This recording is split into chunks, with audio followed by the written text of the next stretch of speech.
टुरिया जावां चुप चपीता।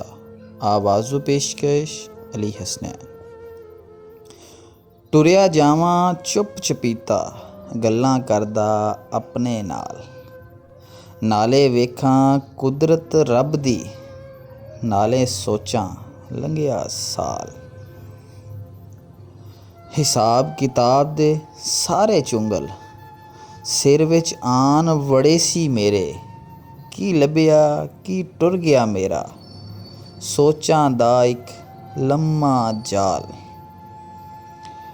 नाशुकरी दा कीड़ा मैनू अंदरों अंदरी खाई जावे।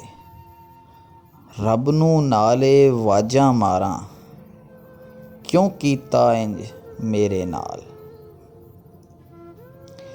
इन्ने विच इक बाबा लंघिया, इंज लग्या कि मैं ही लंघिया। फट्टे कपड़े टुट्टी जुत्ती, माड़ी हालत खिलरे वाल। अखां विच धमाके हो गए, सारे दुख एक पासे हो गए। टुरिया जावां पिछे पिछे, किवें पुछदा ओदा हाल। रब तों फेर नमोशी आवे, अपने आप चों बोझ ही आवे। सिकंदर दे भी हथ सी खाली, नाल सी लै गया केड़ा माल।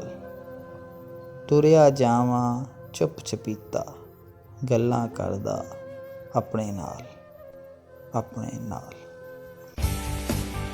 AHTV पाकिस्तान चैनल को सब्सक्राइब करें और बेल आइकॉन पर क्लिक करें। वीडियो पसंद आई है तो लाइक करें, शेयर करें और कमेंट करें। Thank you.